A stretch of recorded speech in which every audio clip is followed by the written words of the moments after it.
Hello everyone, good morning. Chapter 3માં ઉદાહરણ 1 તમારી નજર સામે છે.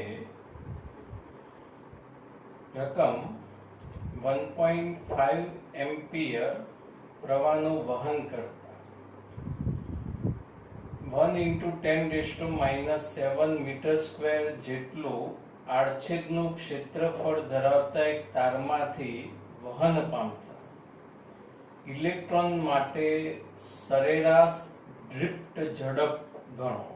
વાહ વાહ, ડ્રિફ્ટ વેગ અહીંયા આપણે શોધવાનો છે.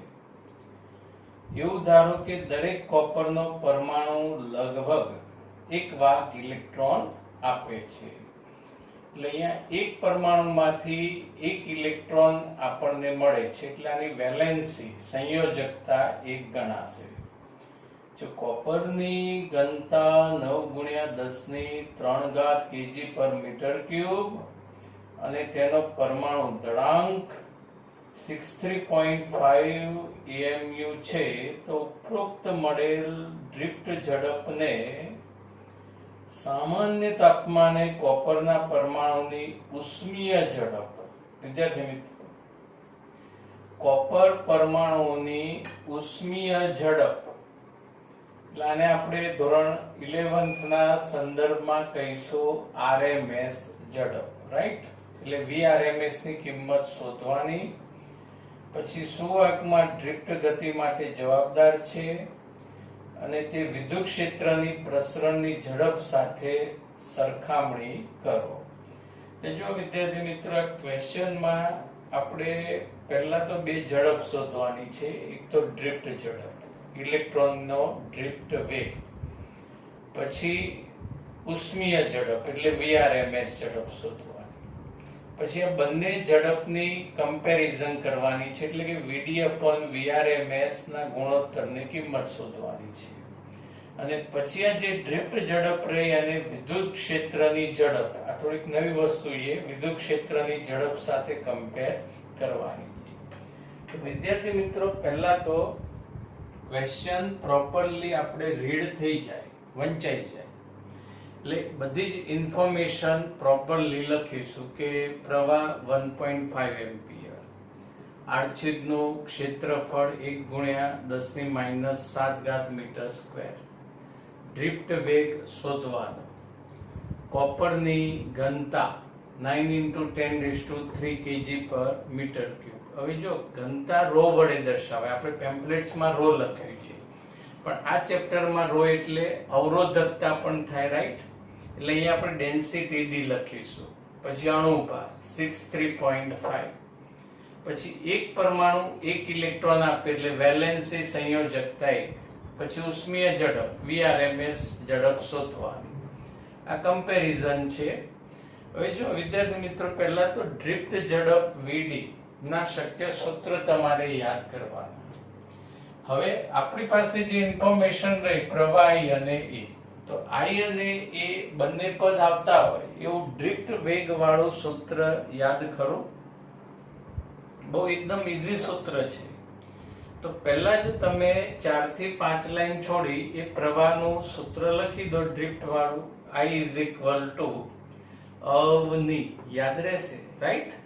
AVD NE, VD ને કરતા બનાવો એટલે I/ANE.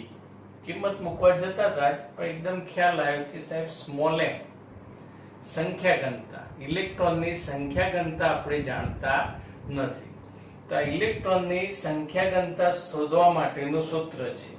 એકમ કદમાં રહેલા ઇલેક્ટ્રોનની સંખ્યા એટલે ઇલેક્ટ્રોનની સંખ્યા ઘનતા = D ના P upon m0. T ના નહીં બાળકો, T ના નહીં, D ના P upon m0. D ઘનતા, Na એવોગેડ્રો અંક, P સંયોજકતા અને m0 અણુભાર, પરમાણુ ભાર. અને આ સૂત્ર વિદ્યાર્થી મિત્રો આ રીતે તમે સાબિત કરી શકો કે દળ m0 જેટલું હોય તો સંખ્યા એની જેટલી. હવે ઘનતા બરાબર સૂત્ર કયું? દળ ભાગ્યા કદ. તો દળ = ઘનતા ગુણ્યા કદ.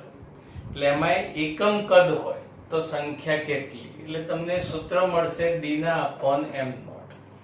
પણ એક પરમાણુમાંથી એક ઇલેક્ટ્રોન મળે એટલે ઇલેક્ટ્રોનની સંખ્યા માટે પેમ્પલેટમાં કરેક્શન કરજો, ઇલેક્ટ્રોનની સંખ્યા આવશે, સંખ્યા માટે ગુણ્યા વેલેન્સી સંયોજકતા p લખવો પડે.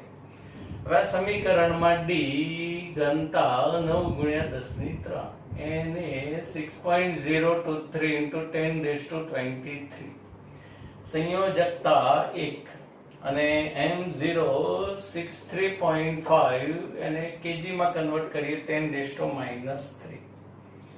સાદું રૂપ આવશે 8.5 ગુણ્યા 10 ની 28 ઘાત અને એકમ આવશે 1/મીટર ક્યુબ. હવે આ કિંમત સમીકરણમાં મૂકી દઈએ તો I વિદ્યુત પ્રવાહ 1.5 રાઈટ, પછી એ આડછેદનું ક્ષેત્રફળ 10⁻7, small n 8.5 into 10⁻28, E 1.6 into 10⁻19. બધી જ કિંમતનું સાદું રૂપ આવશે 1.1 into 10⁻3 મીટર પર સેકન્ડ અને 10⁻3 mm રાઈટ, અને 1.1 mm પર સેકન્ડ ડ્રિફ્ટ વેગ કહી શકાય. સમજાઈ ગયું વિદ્યાર્થી મિત્રો? પ્રવાહીનું સૂત્ર અવની અને ઇલેક્ટ્રોનની સંખ્યા ઘનતાનું સૂત્ર યાદ રાખો. ખુદ સૂત્ર પરથી એક માર્ક્સ એમસીક્યુ પણ પૂછી શકાય, d ના p upon m નોટ. હવે આગળ બી ઓપ્શન, ઉષ્મીય ઝડપ RMS ઝડપ. તો 11 સ્ટાન્ડર્ડ પ્રમાણે √3RT upon m not. 3R વાયુનો સાર્વત્રિક અચળાંક 8.314, T તાપમાન, રૂમ ટેમ્પરેચર 27 ડિગ્રી સેલ્સિયસ કેલ્વિનમાં +273 એટલે 300, m0 63.5 into 10⁻3, એટલે ઉષ્મીય ઝડપ આવશે 343.2 મીટર પર સેકન્ડ. હવે કમ્પેરિઝન સરખામણી, તો ડ્રિફ્ટ ઝડપ અપોન ઉષ્મીય ઝડપ, ડ્રિફ્ટ ઝડપની કિંમત ઉષ્મીય ઝડપની કિંમત, એટલે અહીં સાદું રૂપ આવશે 3.21 into 10⁻6. આનો અર્થ એ થયો કે ઇલેક્ટ્રોનનો ડ્રિફ્ટ વેગ RMS કરતા 3.21 ગુણ્યા 10⁻6 ગણો હોય છે. RMS એ ગુણાકારમાં જાય તો ઇલેક્ટ્રોનનો ડ્રિફ્ટ વેગ RMS વેગ કરતા 3.21 into 10⁻6 ગણો હોય છે રાઈટ. હવે વિદ્યુત ક્ષેત્રની ઝડપ સાથે સરખાવવાનું. નવી વસ્તુ એમસીક્યુ માટે પણ ધ્યાનમાં રાખજો. વાહકમાં વિદ્યુત ક્ષેત્રની ઝડપ વિદ્યુત ચુંબકીય તરંગની ઝડપ જેટલી હોય છે. ફર્સ્ટ ટાઈમ આવ્યું. વાહકમાં વિદ્યુત ક્ષેત્રની ઝડપ વિદ્યુત ચુંબકીય તરંગની ઝડપ એટલે કે પ્રકાશની શૂન્યાવકાશમાં ઝડપ જેટલી હોય છે. હવે કમ્પેરિઝન VD upon V, વિદ્યુત ક્ષેત્રની ઝડપ VD 1.1 into 10⁻3, વિદ્યુત ક્ષેત્રની ઝડપ પ્રકાશની ઝડપ 3 ગુણ્યા 10 ની 8 ઘાત. આનું સાદું રૂપ આવશે 0.37 into 10⁻11. એટલે VD is equal to બે ગુણાકારમાં 0.37 ગુણ્યા 10 ની -11 ઘાત V. આમ ઇલેક્ટ્રોનનો ડ્રિફ્ટ વેગ એ વિદ્યુત ક્ષેત્રની ઝડપ કરતા અવગણીએ તો 10 ની -11 ઘાત ગણો હોય છે. ઇલેક્ટ્રોનનો ડ્રિફ્ટ વેગ એ વિદ્યુત ક્ષેત્રની ઝડપ કરતા 10 ની -11 ઘાત ગણો હોય છે. હવે સ્વાધ્યાયનો એક્ઝામ્પલ 6 જે એમસીક્યુ ની અંદર પૂછી શકાય. બહુ નાનો એક્ઝામ્પલ છે. 15 મીટર લંબાઈના અને 6 into 10⁻7 મીટર સ્ક્વેર જેટલું નિયમિત ક્ષેત્રફળ ધરાવતા તારમાંથી અવગણી શકાય એટલો ઓછો પ્રવાહ પસાર કરવામાં આવે છે. જ્યારે તેનો અવરોધ 5 ઓહ્મ માપવામાં આવે તો આ પ્રયોગ કરવાના તાપમાને તારના દ્રવ્યની અવરોધકતા કેટલી હશે? તો ઇન્ફોર્મેશન: તારની લંબાઈ 15 મીટર, આડછેદનું ક્ષેત્રફળ 6 × 10⁻⁷ મીટર સ્ક્વેર, અવરોધ 5 ઓહ્મ અને અવરોધકતા ρ ની કિંમત શોધવાની.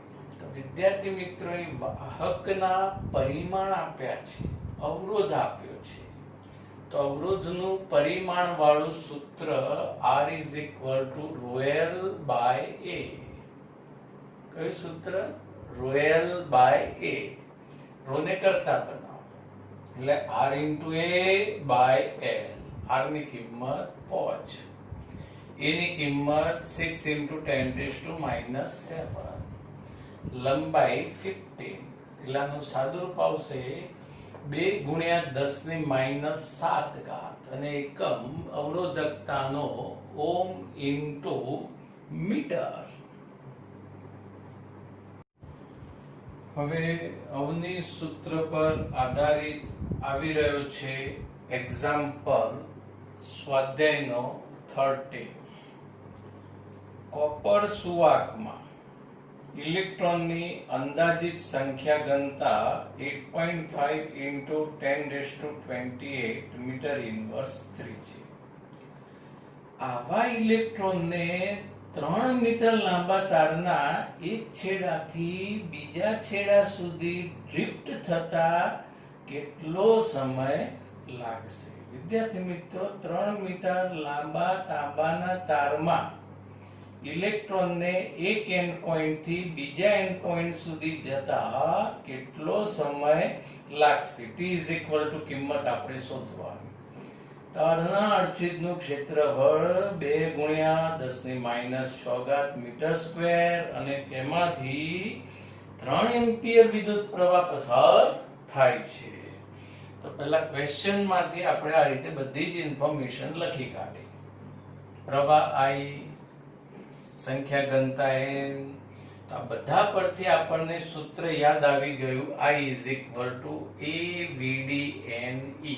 અવની સૂત્ર લખ્યા પછી વિચાર આવ્યો કે સાહેબ, આમાં તો ક્યાંય સમય છે જ નહીં, સમયનું તો ઠેકાણું જ નથી. તો આપણે તો સમય શોધવાનો છે. તો ગભરાતા નહીં. 11th સ્ટાન્ડર્ડ પ્રમાણે ઝડપ બરાબર સૂત્ર કયું થાય? બોલો તો.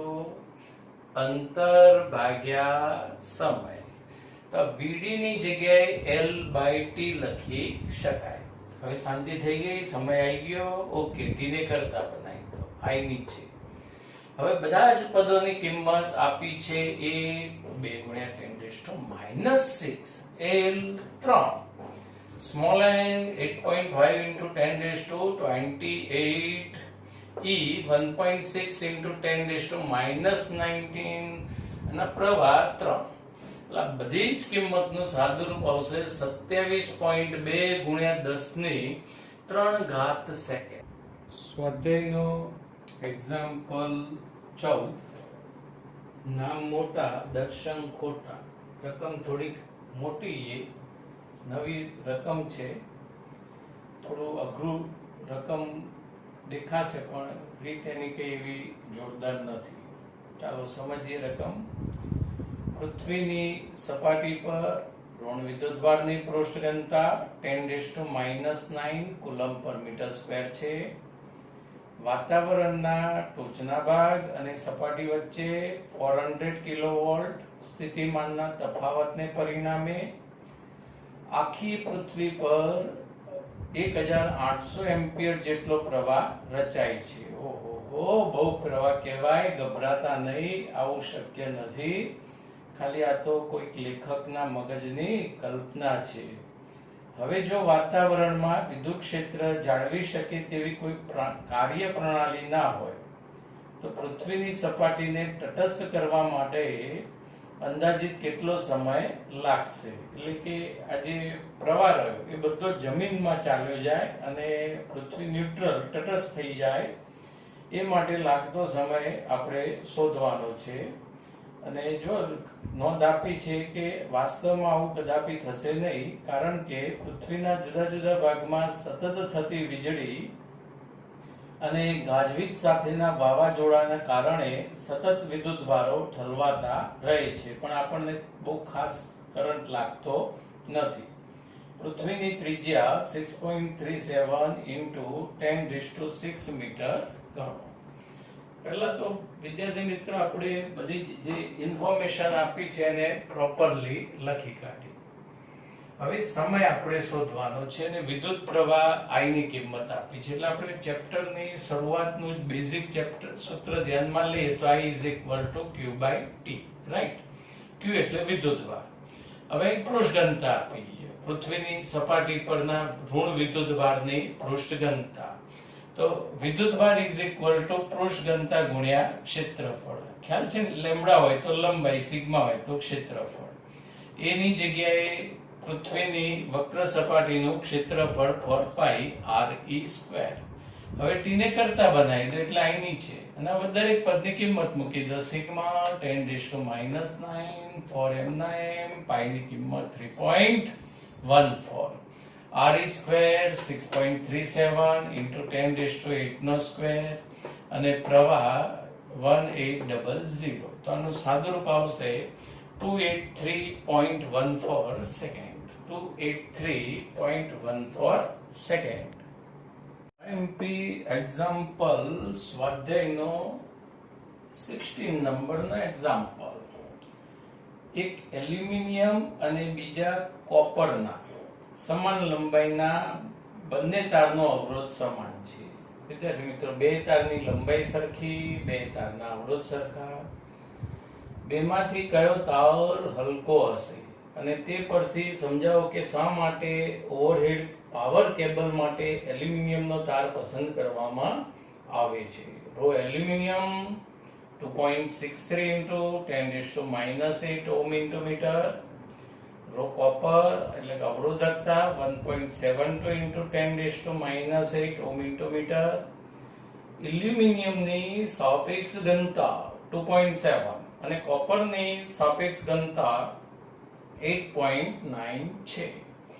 તો કયો તાર વજનમાં હલકો હશે બાળકો? કશું જ ગણ્યા વગર આપણે નક્કી કરી શકીએ.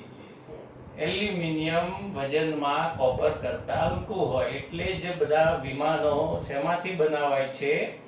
એલ્યુમિનિયમમાંથી. અને જે AEC અથવા GEB નું આઉટસાઇડ વાયરિંગ રહ્યું, વિદ્યાર્થી મિત્રો, આપણા ઘરે વાયરિંગમાં આપણે કયો તાર વાપરીએ છીએ? કોપર. પણ બહારના વાયરિંગમાં એલ્યુમિનિયમનો તાર વપરાય છે. એનું કારણ આ જ કે એલ્યુમિનિયમનો તાર વજનમાં હલકો હોય. અને તમે જોઈ શકો છો કે બહાર કેટલી મોટી લાંબા વાહક તાર હોય છે. જો કોપર વાયર વાપરીએ તો વજન વધી જાય અને એના વજનને જ કારણે વાયર તૂટી જાય, એટલે રોજ આપણે લાઈટ જતી રહે એવો પ્રશ્ન બની શકે.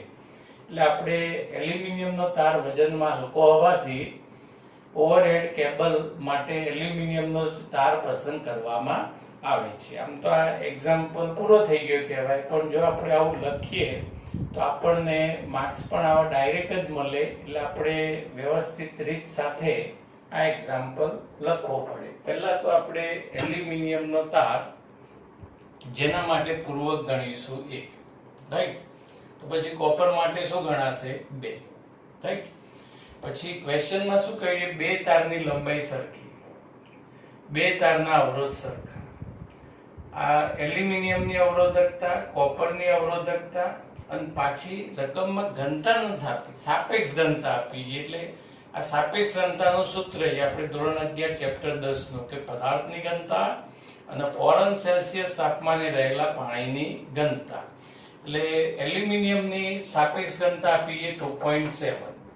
અહીં એલ્યુમિનિયમની ઘનતા D1 ગણીએ, ડેન્સિટી D1, અને પાણીની ઘનતા D વોટર ગણીએ. એટલે D1 = 2.7 D વોટર. અને એ જ રીતે કોપરની જે ઘનતા રહી D2 = 8.9 D વોટર. હવે આપણે કયો તાર વજનમાં ભારે કે કયો તાર વજનમાં હલકો એના માટે આ રીતે દળનો ગુણોત્તર શોધવાનો, એટલે બધું ખ્યાલ આવી જશે. m2/m1 ના ગુણોત્તરની કિંમત શોધવાની. હવે તમારે સ્ટેપ 1 અને આ સ્ટેપ 2, આપણે કોઈ નવરાત્રી નથી, કોઈ ગરબા નથી ગાવાના, બરાબર? આ વખત નવરાત્રી થાય એવું પણ લાગતું નથી. તો સ્ટેપ 1 પહેલા જ એમને એમ છોડી દો અને સ્ટેપ 2 માં m2/m1 ઇક્વલ ટુ લખીને થોડીક વાર વિચારવાનું. શું વિચારશો? ગરબા વિશે નહીં, દળના સૂત્ર વિશે. તો 11 પ્રમાણે ઘનતા ઇઝ ઇક્વલ ટુ દળ ભાગ્યા કદ. યાદ છે ને સૂત્ર? તો દળ ઇઝ ઇક્વલ ટુ ઘનતા ગુણ્યા કદ અને કદ is equal to r a into l. Right? યાદ આવે? ચેપ્ટર 9 11th માં ચેપ્ટર 9 માં સૂત્ર આપણે ઉપયોગમાં લેતા, કદ ઇઝ ઇક્વલ ટુ r, અને થિયરીમાં બી આવી ગયું છે આ ચેપ્ટરમાં. એટલે અહીંયા દળ ઇઝ ઇક્વલ ટુ ઘનતા d, આડછેદનું ક્ષેત્રફળ a, લંબાઈ l, એટલે d a l. તો અહીંયા m2 ની જગ્યાએ d2 a2 l2, એ જ રીતે m1 ની જગ્યાએ d1 a1 l1. લંબાઈ સરખી છે એટલે l વાળા પદ કેન્સલ. હવે કિંમત મૂકવા જતા હતા જ પણ ખબર પડી કે આ આડછેદના ક્ષેત્રફળની કોઈ જ ઇન્ફોર્મેશન ક્વેશ્ચનમાં નથી. તો હવે સ્ટેપ 1 ખ્યાલ આવ્યો?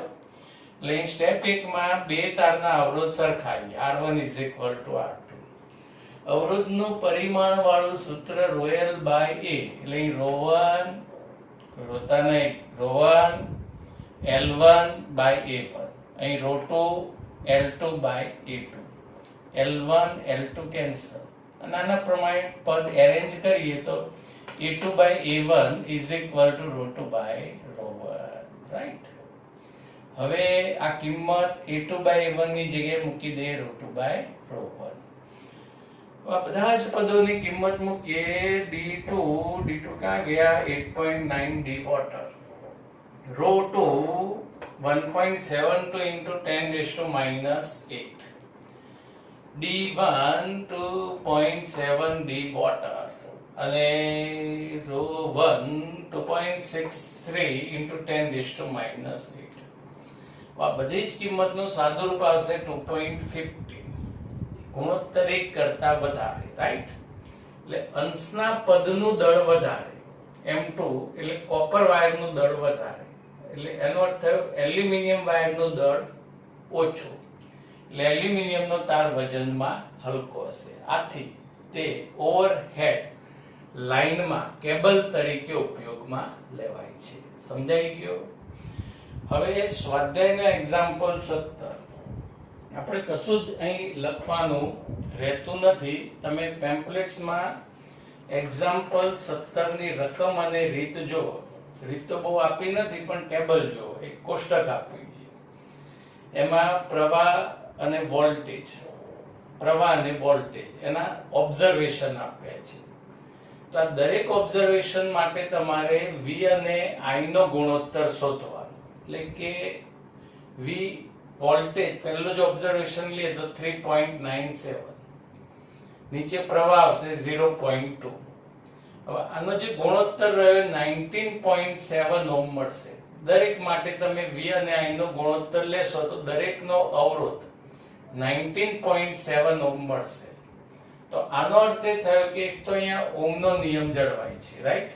ઓહ્મનો નિયમ જળવાય છે. અને બીજી વસ્તુ અહીંયા મેંગેનીન આપી છે ક્વેશ્ચનમાં, મિશ્ર ધાતુ, અને એની અવરોધકતા અને અવરોધ એ તાપમાન અનુસાર બદલાતા નથી. આપણે થિયરીમાં ભણ્યા હતા કે મેંગેનીનની અવરોધકતા તાપમાનથી સંપૂર્ણ સ્વતંત્ર હોય છે. એટલે પ્રવાહના મૂલ્ય તમે વધારો ઘટાડો ગમે તે લો, દરેક સ્થિતિમાં અવરોધનું મૂલ્ય તમને કેવું મળશે? સમાન. સમજાઈ ગયું? પછી example 18, first class theoretical general knowledge વધે એવો એક્ઝામ્પલ છે. સ્વપ્રયત્ને વાંચજો. કંઈ ખ્યાલ ના આવે તો મને મેસેજ અથવા કોલ કરજો. એ જ રીતે એક્ઝામ્પલ 19 પણ થિયરિકલ બેઝ એક્ઝામ્પલ છે, જેમાં અવરોધકતા અવરોધકતા તાપમાન ગુણાંક જે આપણે થિયરીમાં ભણી ચૂક્યા છીએ એના જ રિલેટેડ આન્સર આપવાના છે, એટલે પણ તમારે સ્વપ્રયત્ન કરવાનો રહેશે. એક્ઝામ્પલ 20 માં ટોટલ 3 ઓપ્શન આપ્યા છે. ફર્સ્ટ ઓપ્શન કે તમારી પાસે સમાન મૂલ્ય R ધરાવતા n અવરોધો છે. હવે તેનું એવી રીતે જોડાણ કરો કે સમતુલ્ય અવરોધ મહત્તમ બને, અને પછી એવી રીતે જોડાણ કરો કે સમતુલ્ય અવરોધ મિનિમમ લઘુત્તમ બને. તો Rmax upon R minimum નો ગુણોત્તર ખાલી જગ્યા. તો બધા જ અવરોધોનું શ્રેણી જોડાણ કરીએ એટલે R is equal to R1 plus R2 plus up to Rn. એટલે અહીંયા મહત્તમ અવરોધ Rmax is equal to R plus R plus R plus n into R. અને શ્રેણી જોડાણ કરવાથી અવરોધ મહત્તમ મળે. પછી સમાંતર જોડાણ કરીએ એટલે અવરોધ લઘુત્તમ મળશે. થિયરીમાં આપણે ભણી ચૂક્યા છીએ. અને સમાંતર જોડાણ માટે સમતુલ્ય અવરોધનું સૂત્ર 1/R parallel is equal to 1/R1 plus 1/R2 plus up to 1/Rn. અથવા સમાન મૂલ્ય R ધરાવતા n અવરોધ હોય તો R minimum is equal to R by n. બંનેનો ગુણોત્તર લઈએ Rmax upon R minimum. એટલે અહીંયા right side n into R, અહીંયા રાઈટ સાઈડ આવશે R by n. R cancel, n ઉપર એટલે આવશે n સ્ક્વેર. First option.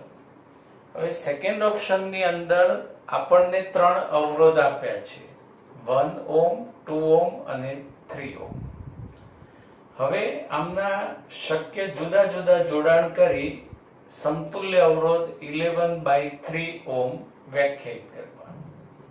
કાં તો ત્રણેયનું શ્રેણી જોડાણ કરો, કાં તો ત્રણેયનું સમાંતર, કાં તો બેનું સમાંતર, એકનું એની સાથે શ્રેણી જોડાણ, આવું કોઈ બી જોડાણ કરી સમતુલ્ય અવરોધ 11/3 ઓહમ સાબિત કરવાનો.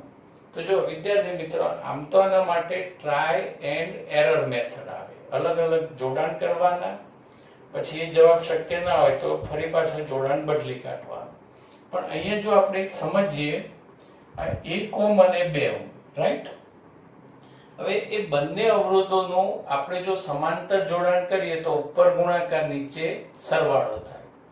તો 1 અને 2 નો સરવાળો શું થાય? 3. અને આપણો જે આન્સર રહ્યો એ ફર્સ્ટ આન્સર કયો લાવવાનો? એ 11/3 છેદમાં 3 એટલે છેદમાં 3 એટલે આપણે R1 R2 એટલે કે આ બંને અવરોધનું સમાંતર જોડાણ રાખીશું, અને પછી એની સાથે 3 ઓહમનું શ્રેણી જોડાણ રાખીશું. એટલે બંનેના સમાંતર જોડાણ માટે ઉપર ગુણાકાર નીચે સરવાળો એટલે 2/3 ઓહમ. એટલે અહીં એક જ અવરોધ આવે 2/3. હવે એની સાથે 3 નું શ્રેણી જોડાણ થાય એટલે 3 plus 2/3 એટલે આનું સાદુરૂપ આવશે 9 plus 2 એટલે કે 11/3 ઓહમ. એટલે 11/3 ઓહમ નો સમતુલ્ય અવરોધ મેળવવો હોય તો 1 ઓહમ અને 2 ઓહમ નું સમાંતર જોડાણ અને એની સાથે 3 ઓહમ નું શ્રેણી જોડાણ કરવું જોઈએ. સમજાયું? ઓકે. હવે સેકન્ડ ઓપ્શન એ સમતુલ્ય અવરોધ 11/5 ઓહમ મેળવો. ચાલો આપણે છેદમાં 5 આવે એના માટે કયા બે અવરોધોનું સમાંતર જોડાણ કરવું પડશે? જો આ 3 અને આ 2, ઉપર ગુણાકાર નીચે સરવાળો એટલે છેદમાં 5 આવી જશે, રાઈટ? સમજાયું? તો અહીંયા આપણે 2 અને 3 એનું સમાંતર અને એની સાથે એકનું શ્રેણી જોડાણ. એટલે અહીં સમાંતર જોડાણ માટે ઉપર ગુણાકાર નીચે સરવાળો એટલે 6/5 ઓહમ, અને એની સાથે આ એકનું શ્રેણી જોડાણ એટલે 1 plus 6/5 લસા અહીંયા 5 ગુણાશે 5 plus 6 11/5 ઓહમ. ખ્યાલ આવી ગયો? હવે 6 ઓહમ નો સમતુલ્ય અવરોધ મેળવવો છે તો 3 અવરોધનું શ્રેણી જોડાણ કરી દો એટલે 1 plus 2 plus 3 6 ઓહમ.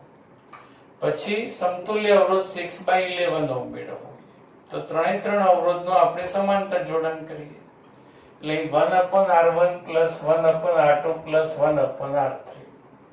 R1 ની જગ્યાએ 1, R2 ની જગ્યાએ 2, R3 ની જગ્યાએ 3. લસા 6 આવશે એટલે પ્રથમ પદના અંશ અને છેદને 6 વડે ગુણતા પછી બીજા પદના અંશને છેદને 3 વડે અને પછી 2 વડે, એટલે 6 + 3 9, 9 + 2 11/6 અને બે બાજુ વ્યસ્ત લઈ લો એટલે સમતુલ્ય અવરોધ 6/11 ઓહ્મ આવશે. ખ્યાલ આવી ગયો?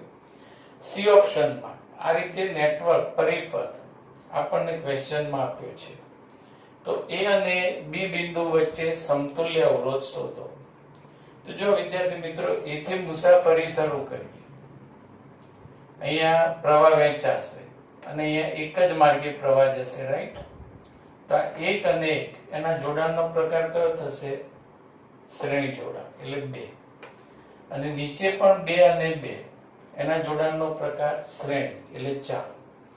એટલે ઉપર 2 ઓહ્મનો અવરોધ, નીચે 4 ઓહ્મનો અવરોધ. અને એ બંને અવરોધના જોડાણનો પ્રકાર થશે સમાંતર, એટલે ઉપર ગુણાકાર, નીચે સરવાળો. તો 2 × 4 8, નીચે સરવાળો 2 + 4 6, 8/6. બે ભાગ ચલાવો તો આનો સમતુલ્ય અવરોધ શું મળશે? 4/3 ઓહ્મ. સમજાયું? એ જ રીતે અહીંયા પણ 1 1 શ્રેણી જોડાણ, એટલે 2. નીચે 2 + 2 4 શ્રેણી જોડાણ, એટલે ઉપર 2 નીચે 4. આની આ જ ગણતરી આવશે 4/3 ઓહ્મ. એ જ રીતે અહીંયા પણ 4/3 ઓહ્મ, 4/3 ઓહ્મ. હવે આ બધા જ અવરોધના જોડાણનો પ્રકાર કયો બનશે? શ્રેણી જોડાણ, એટલે બધાનો સરવાળો, એટલે સાદુરૂપ આવશે 16/3 ઓહ્મ. હવે એમાં બીજો ઓપ્શન આપીએ કે આપેલ પરિપથમાં એ અને બી બિંદુ વચ્ચે સમતુલ્ય અવરોધ શોધો. હવે એથી તમે મુસાફરી શરૂ કરો, ટીડિંગ ટીડિંગ ટીડિંગ ટીડિંગ ટીડિંગ ટીડિંગ, કે રસ્તો બદલાશે નહીં. તો 5 એ 5 અવરોધમાં સમાન પ્રવાહ રહેશે, એટલે કયું જોડાણ થશે? શ્રેણી જોડાણ, એટલે R + R + R + R + R. એટલે સમતુલ્ય અવરોધ કેટલો આવશે? 5R. Okay, thank you. Have a nice day.